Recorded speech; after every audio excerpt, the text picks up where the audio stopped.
Pernahkah kamu merasa rajin salat, puasa, dan membaca Al-Quran, tapi hatimu tetap kosong? Seolah-olah semua ibadah yang kamu lakukan hanya menjadi rutinitas tanpa makna. Rasanya seperti orang yang sedang makan, tapi tidak merasakan kenikmatannya. Lalu, apa yang salah? Apakah Allah tidak menerima ibadah kita, atau justru hati kita yang bermasalah? Di video ini, kita akan membahas penyakit hati yang membuat ibadah terasa hambar, dan bagaimana cara menghidupkan hati agar bisa merasakan nikmatnya ibadah. Ada seseorang yang rajin beribadah, syaratnya selalu tepat waktu.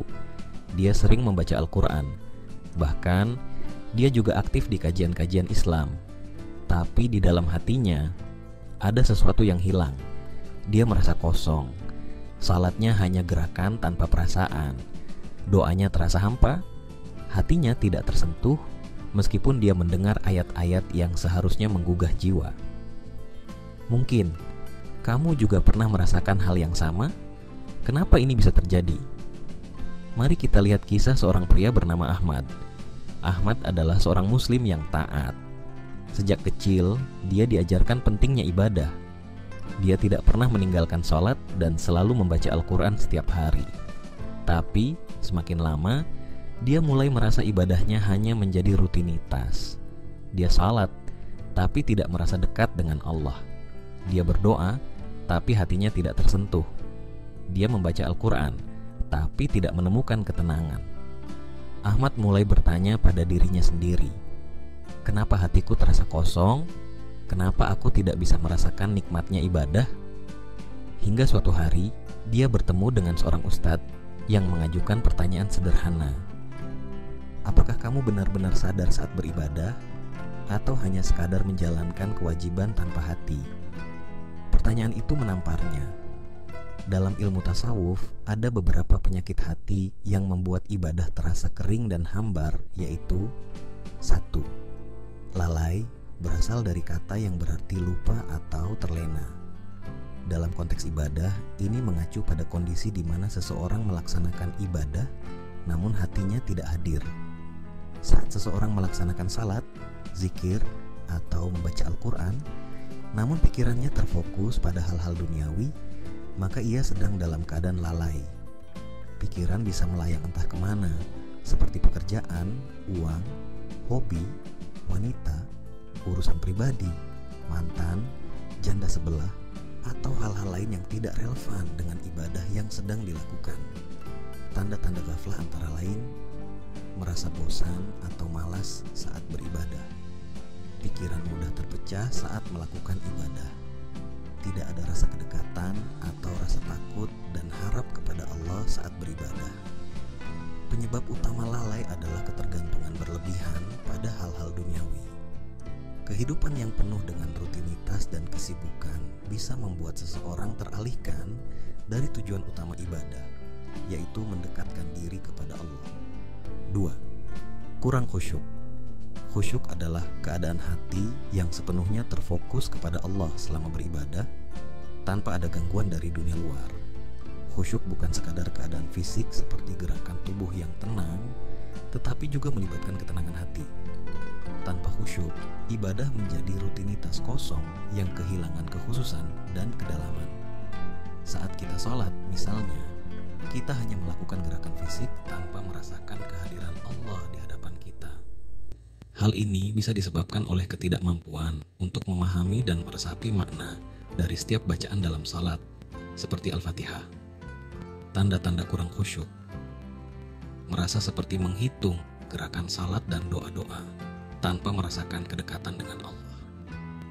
Mudah teralihkan pikiran ke hal-hal lain saat beribadah.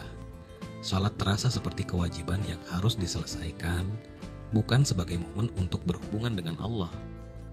Penyebab utama dari kurang khusyuk adalah kebiasaan dalam menjalani ibadah, tanpa kesadaran penuh akan makna yang terkandung dalam tiap kata dan gerakan ibadah. Pikiran yang tidak terlatih untuk fokus atau kurangnya pemahaman tentang hakikat ibadah dapat menyebabkan hati menjadi keras dan sulit merasakan kedekatan dengan Allah. 3. Rutinitas tanpa kesadaran. Ibadah yang dilakukan hanya sebagai rutinitas atau kebiasaan tanpa disertai dengan kesadaran mendalam bisa menyebabkan ibadah terasa hampa dan tidak membawa manfaat spiritual. Dalam hal ini, seseorang melaksanakan salat, puasa, atau amalan lain tanpa merasakan makna atau nilai yang terkandung di dalamnya. Ibadah tersebut menjadi sebuah kewajiban fisik yang harus diselesaikan tanpa adanya kesadaran bahwa itu adalah bentuk cinta dan ketundukan kepada Allah. Tanda-tanda ibadah tanpa kesadaran. Ibadah terasa monoton dan tidak ada perubahan dalam kehidupan. Tidak ada rasa kebahagiaan atau kedamaian yang dirasakan setelah beribadah. Hanya beribadah karena sudah menjadi kebiasaan atau untuk memenuhi kewajiban. Penyebab utama rutinitas tanpa kesadaran adalah kecenderungan untuk menganggap ibadah sebagai kewajiban yang hanya dilaksanakan tanpa adanya rasa cinta dan kesadaran spiritual. Faktor lain yang dapat menyebabkan hal ini adalah kehidupan yang terlalu sibuk, kurangnya pemahaman tentang tujuan ibadah, dan kurangnya motivasi untuk mencari kedekatan dengan Allah. Tapi, bagaimana caranya agar hati kita kembali hidup? 1. Hadirkan kesadaran dalam ibadah, muraqabah. Muraqabah dalam tasawuf berarti menjaga kesadaran hati bahwa Allah selalu mengawasi kita, baik dalam kondisi beribadah maupun dalam kehidupan sehari-hari. Konsep ini mengajarkan untuk tidak sekadar melakukan ibadah dengan fisik, namun juga dengan hati yang hadir, penuh perhatian, dan terfokus pada Allah. Dalam setiap gerakan salat, kita harus merasakan kehadirannya dan sadar bahwa Allah melihat dan mendengar doa serta amal kita. Prinsip muraqabah. Menjaga kesadaran bahwa Allah senantiasa dekat dan mengetahui segala isi hati kita. Mengingatkan diri setiap kali beribadah bahwa ibadah tersebut adalah bentuk penghambaan dan bukan sekadar kewajiban fisik. Memiliki rasa takut dan harap pada Allah yang menjadikan setiap ibadah rasa bermakna.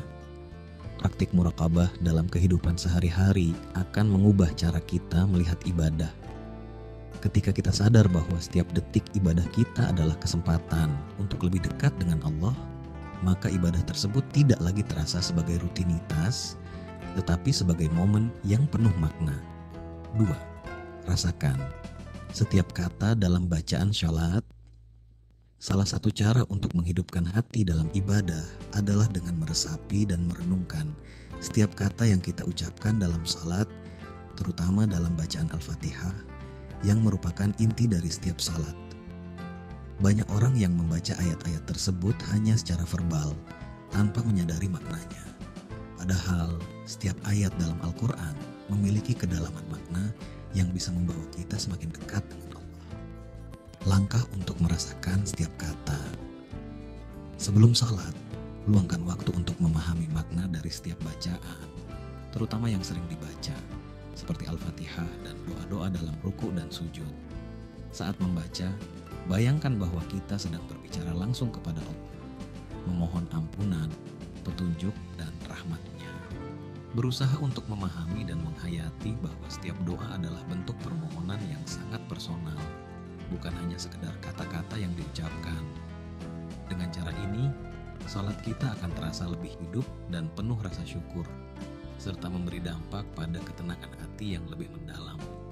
3. Berdoa dengan hati, bukan sekadar lisan. Seringkali kita hanya berdoa dengan lisan, tanpa melibatkan hati. Padahal, doa yang tulus berasal dari hati yang penuh harapan dan pengharapan kepada Allah. Doa bukan hanya sekedar rangkaian kata-kata, tetapi juga permohonan yang keluar dari kedalaman jiwa. Doa yang disertai dengan ketulusan hati akan memberi dampak yang luar biasa dalam meningkatkan kualitas ibadah. Mengapa doa harus dari hati? Doa adalah bentuk komunikasi dengan Allah, dan komunikasi yang baik dimulai dengan ketulusan hati. Dalam doa, kita bukan hanya meminta, tetapi juga mengungkapkan rasa terima kasih, rasa syukur, dan kerendahan hati kita kepada Allah. Doa yang datang dari hati adalah doa yang penuh keyakinan bahwa Allah akan mendengarkan dan mengabulkan sesuai dengan kehendak-Nya. Cara berdoa dengan hati. Saat berdoa, pastikan hati kita tidak teralihkan oleh hal-hal lain. Fokuskan pikiran hanya pada Allah dan apa yang kita mohonkan.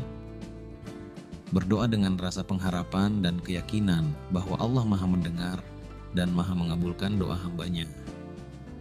Berusaha agar setiap doa yang kita ucapkan menjadi sebuah bentuk penghambaan, bukan hanya sekadar permintaan. 4. Bersihkan hati dari dosa kecil. Dalam tasawuf, hati yang bersih adalah kunci untuk mendapatkan kedekatan dengan Allah. Dosa, baik besar maupun kecil, dapat menutupi cahaya hati dan menjadikan ibadah kita terasa kering dan hambar. Dosa kecil sekalipun, jika tidak disertai dengan taubat dan permohonan ampun, dapat menumpuk dan menutupi kedamaian hati. Oleh karena itu, penting bagi kita untuk selalu menjaga hati dari dosa-dosa kecil yang bisa mengganggu kualitas ibadah kita. Pentingnya membersihkan hati.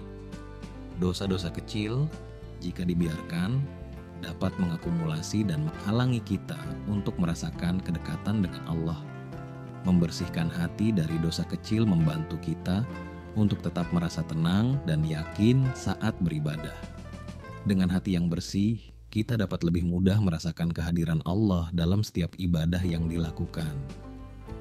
Cara membersihkan hati: selalu memohon ampunan Allah setiap kali melakukan kesalahan, baik yang kita sadari atau tidak. Menghindari sifat-sifat tercela seperti iri, dengki, atau sifat buruk lainnya yang dapat menodai hati. Berusaha untuk selalu berbuat baik dan menjauhi perbuatan yang bisa merusak hati. 5. Ingat tujuan akhir, kehidupan. Setelah mati, salah satu cara untuk menghidupkan hati dalam ibadah adalah dengan selalu mengingat tujuan akhir dari kehidupan ini, yaitu kehidupan setelah mati. Ketika kita menyadari bahwa ibadah yang kita lakukan akan menentukan nasib kita di akhirat, maka setiap amalan akan terasa lebih berarti. Mengingat tujuan akhir ini akan membuat kita lebih serius dan penuh perasaan dalam setiap ibadah, karena kita tahu bahwa segala amal kita di dunia ini akan dihitung dan diperhitungkan di hadapan Allah. Mengapa ingat tujuan akhir itu penting? Mengingat kehidupan setelah mati membantu kita untuk selalu fokus pada akhirat dan menjauhkan diri dari godaan duniawi. Dengan mengingat tujuan akhir, kita akan lebih tekun beribadah, karena setiap amal ibadah adalah bentuk investasi untuk kehidupan abadi. Keinginan untuk mendapatkan rahmat dan surga, Allah akan menjadi pendorong kita untuk terus memperbaiki diri dan meningkatkan kualitas ibadah. Cara mengingat tujuan akhir: merenung setiap kali beribadah tentang bagaimana ibadah tersebut akan memberi manfaat di akhirat. Memperbanyak membaca ayat-ayat Al-Quran yang berbicara tentang kehidupan setelah mati, seperti surga, neraka, dan hari pembalasan. Mengingatkan diri bahwa dunia ini adalah tempat ujian dan setiap amalan adalah kesempatan untuk meraih kebahagiaan di akhirat. Jika ibadahmu terasa hambar, jangan menyerah. Itu bukan tanda bahwa Allah menjauh, tapi mungkin hati kita yang mulai tertutup. Coba lakukan cara-cara tadi dan rasakan sendiri perbedaannya. Jadikan ibadah sebagai momen spesial antara kamu dan Allah. Lalu bagaimana dengan kamu? Pernahkah merasakan hal ini? Bagikan pengalamanmu di kolom komentar. Siapa tahu bisa membantu saudara kita yang lain. Jangan lupa like, share, dan subscribe untuk lebih banyak konten Islami yang bisa menguatkan iman kita. Wassalamualaikum warahmatullahi wabarakatuh.